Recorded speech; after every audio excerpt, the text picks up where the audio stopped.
Yang terhormat, kepada Ms. Desi selaku dosen manajemen sumber daya manusia. Kami dari kelompok 1 ingin mempresentasikan perencanaan pengembangan bisnis House Park Korean Barbecue. Sebelum memulai, izinkan saya untuk memperkenalkan diri terlebih dahulu. Saya Putri Florencia, dan ada Tasya Priscilla, Desi Melianda, Yesa Inelda, dan yang terakhir Mita Agustiana. Perencanaan perusahaan yang kami ingin kembangkan ialah House Park Korean Barbecue. House Park Korean Barbecue merupakan restoran all-you-can-eat steak dengan nuansa Korea, serta dilengkapi oleh segala hal yang berhubungan dengan K-pop. Kita menggunakan tema tersebut untuk menarik perhatian pengunjung, terutama mereka yang sangat mengidolakan boy atau girl band yang berasal dari Korea. Yang membedakan restoran kami dengan yang lainnya, kami menyediakan simple performance yang nantinya akan menjadi sorotan bagi setiap pengunjung yang datang ke restoran kami. Performance atau penampilan yang dimaksud berasal dari para pegawai kami sendiri, yang pada dasarnya sangatlah menguasai dance K-pop. Lalu mereka akan menyumbangkan penampilan tersebut guna untuk menghibur dan juga mengundang daya tarik para pengunjung yang berdatangan. Dan tentu tidak hanya itu, kami juga memfasilitasi setiap meja yang akan ditempati dengan foto para grup idol Korea tersebut, sehingga pada saat sedang menyantap makanan tersebut, mereka akan merasa seperti sedang makan dengan idola mereka sendiri.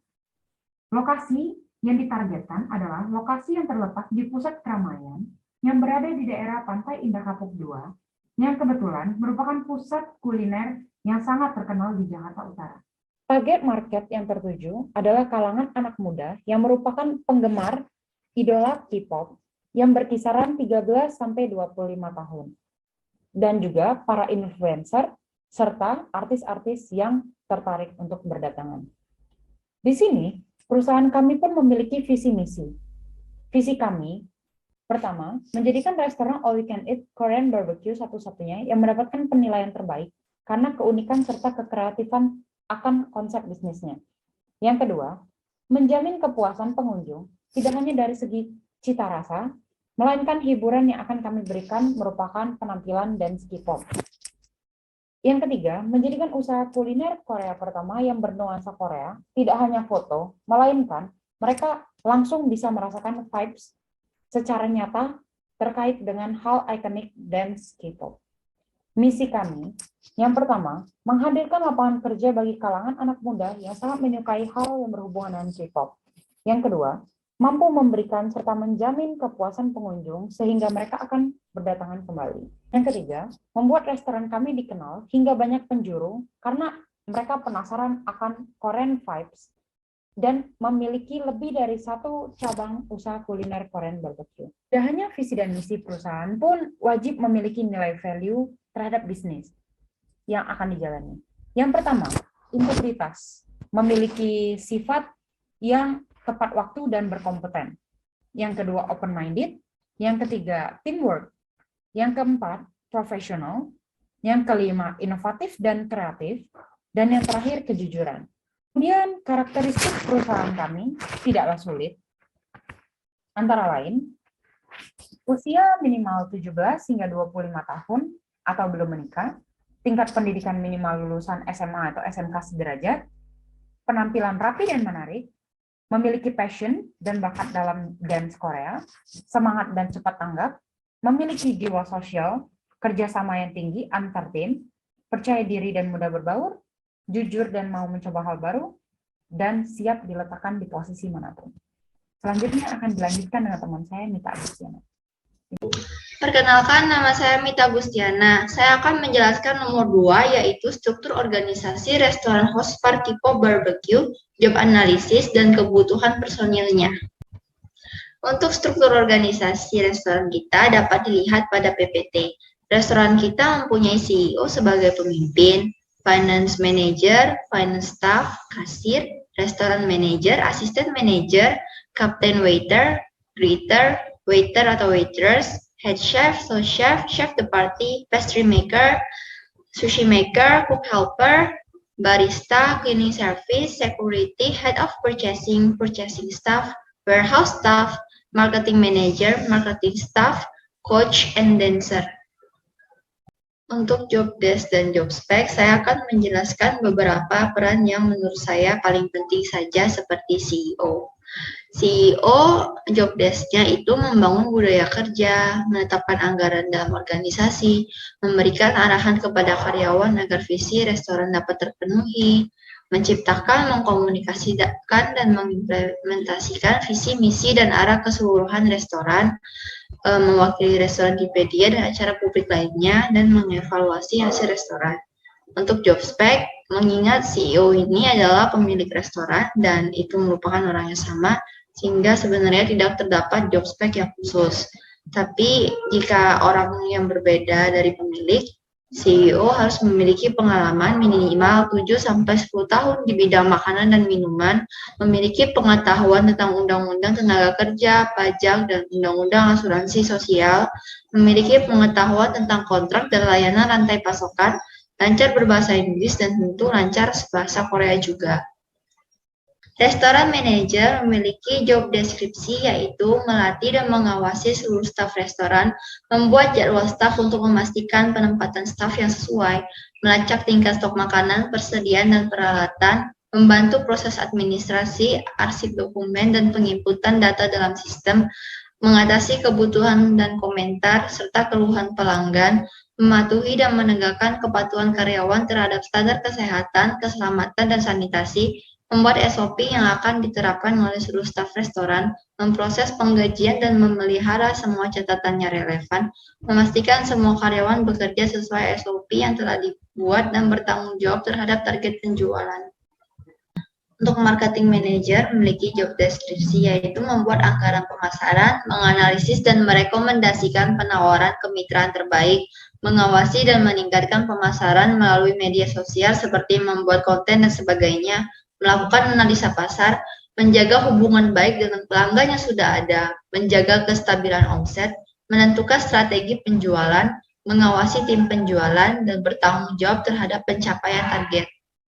Untuk kebutuhan personil, restoran kami memiliki 78 orang terdiri dari 1 CEO, 1 finance manager, 2 finance staff, 2 captain waiter, 2 greeter, 10 waiter, 1 restoran manager, 1 asisten manager, 1 head chef, 1 sous chef, 2 chef de partie, 4 pastry maker, 4 sushi maker, 10 cook helper, 6 pot or dishwasher, 4 barista, 4 cleaning service, 3 security, 2 kasir, 1 head of purchasing, 2 purchasing staff, 3 warehouse staff, 1 marketing manager, 2 marketing staff, 1 coach, dan 7 dancer. Ada beberapa staff kami yang bekerja dalam shift seperti greeter, captain waiter, cook helper, chef de partie, pastry maker, sushi maker, kasir, barista, dan pot atau dishwasher. Kami memiliki 2 shift yaitu pagi dan sore. Untuk materi selanjutnya akan dijelaskan oleh teman saya yaitu Desi. Selanjutnya saya akan menjelaskan bagaimana program pengembangan staf pada perusahaan kami. Untuk program pengembangan staf, perusahaan kami menggunakan program training yang dilaksanakan selama 2 minggu. Karena pada dasarnya sebuah perusahaan restoran memerlukan program training sebagai pelatihan karyawannya. Perusahaan kami memutuskan untuk memfokuskan kegiatan training di bagian Departemen F&B. Dan untuk metodenya sendiri, kami menggunakan metode on the job training, yang dimana training ini dilakukan pada saat pekerjaan berlangsung. Lalu saya akan menjelaskan apa saja kegiatan yang dilakukan selama training berlangsung. Untuk teknik memotong, teknik proses memasak hidangan tertentu, implementasi sanitasi dan hygiene akan ditrainer oleh head chef. Untuk teknik mixing drink akan ditrainer oleh barista.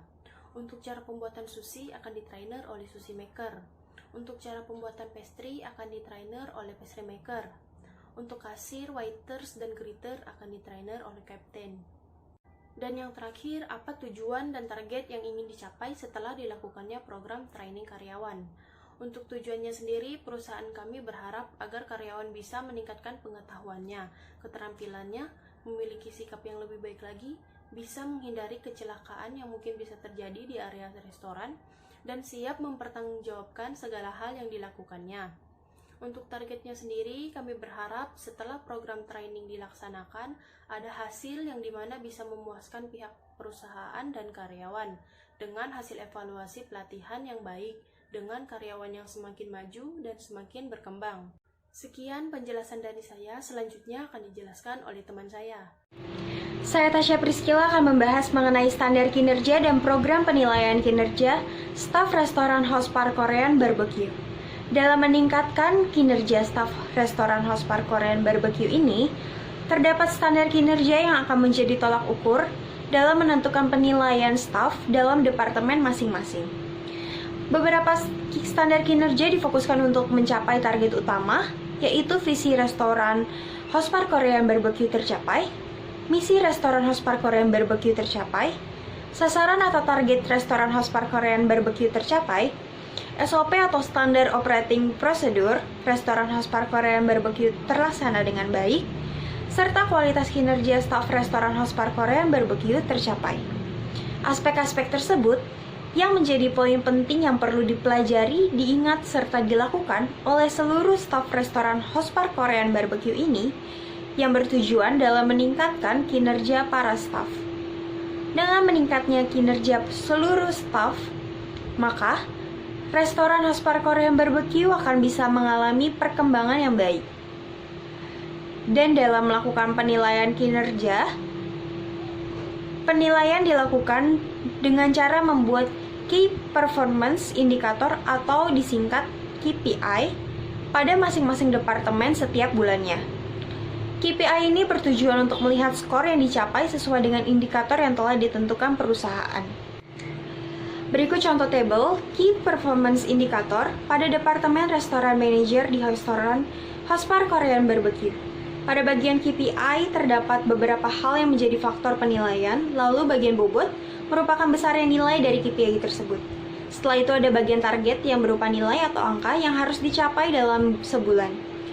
Lalu ada kriteria yang berisi keterangan untuk menentukan skor. Dan yang terakhir ada skor akhir di mana berisi total dari semua skor yang didapat. Misalnya pada tabel nomor 1 digambar. Artinya pertumbuhan penjualan pada restoran House Park Korean Barbecue harus naik 2% dalam sebulan untuk mencapai target. Jika target tidak tercapai, maka skornya 1.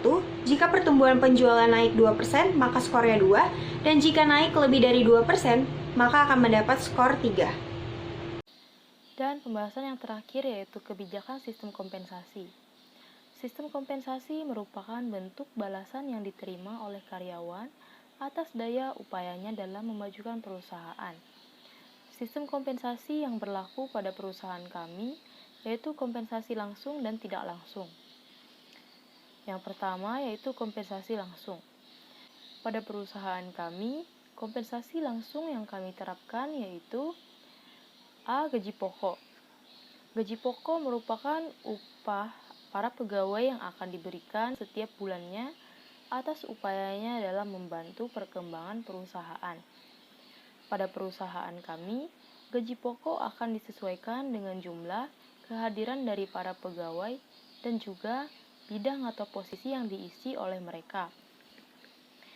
Gaji pokok yang diterima oleh beberapa posisi pada restoran kami dalam periode 1 bulan yaitu manajer dengan gaji sebesar 7 juta, waiter sebesar 3 juta, barista sebesar 3.300.000, head chef sebesar 6.500.000, cook helper sebesar 2.800.000, captain waiter sebesar 4.400.000, greeter sebesar 3.500.000, cleaning service sebesar 2.800.000, security sebesar 4.200.000, kasir sebesar 4.400.000, admin sebesar 5 juta. Selanjutnya B. Upah insentif. Pada perusahaan kami, upah insentif akan kami berikan jika pegawai perusahaan melayani pelanggan dengan sangat baik. Bisa saja karena lembur, dan bahkan jika ada pegawai yang membawa tamu pesanan. Untuk pegawai lembur akan diberikan upah sebesar Rp50.000 per jamnya sebagai bentuk kompensasi terhadap waktu mereka yang telah digunakan oleh perusahaan. Selanjutnya C. Bonus. Pada perusahaan kami, bonus akan diberikan jika pendapatan perusahaan kami mengalami peningkatan yang dikarenakan oleh pendapatan dari penjualan yang meningkat. Untuk jumlah bonus sendiri akan bergantung pada laba yang diperoleh oleh perusahaan. Dan yang kedua yaitu kompensasi tidak langsung. Pada perusahaan kami, kompensasi tidak langsung yang kami terapkan yaitu A. Program cuti. Untuk program cuti, perusahaan kami akan memberikan izin kepada pegawai yang ingin meminta izin cuti untuk kepentingan keluarga, cuti sakit, dan cuti hari raya akan langsung diterapkan dari perusahaan kami dengan jangka waktu tertentu yang telah ditetapkan oleh manajemen perusahaan. B. Jaminan keselamatan kerja. Untuk jaminan keselamatan kerja, perusahaan kami akan menyediakan fasilitas seperti ruang pertolongan pertama yang menyediakan obat-obatan untuk pegawai yang kondisi kesehatannya sedang menurun. Selain itu, kami juga menyediakan perban, plester, dan perlengkapan lainnya untuk pegawai yang mengalami kecelakaan saat melakukan pekerjaan. C. Tunjangan hari raya atau THR. Biasanya penghitungan THR akan ditentukan dengan jangka waktu pegawai bekerja di perusahaan. Jika pegawai tersebut telah bekerja dengan masa kerja selama 12 bulan, maka THR yang diperoleh akan setara dengan jumlah gaji yang mereka terima selama periode 1 bulan penuh. Dan jika pegawai tersebut baru bekerja selama beberapa bulan dan tidak mencapai 12 bulan atau setahun, maka THR yang diterima oleh mereka akan disesuaikan dengan jumlah masa kerjanya. Dan yang terakhir yaitu perlengkapan dan kebutuhan pegawai. Perusahaan kami akan menanggung makan siang dan sore pegawai. Oleh karena itu, pegawai tidak perlu menyiapkan bekal untuk diri mereka sewaktu akan berangkat kerja. Selain itu, perlengkapan kebersihan serta seragam para pegawai akan diberikan dari perusahaan agar lebih rapi dan kompak. Saya akhiri penjelasan dan presentasi dari kelompok kami. Mohon maaf jika ada kesalahan penyebutan kata-kata. Sekian dan terima kasih.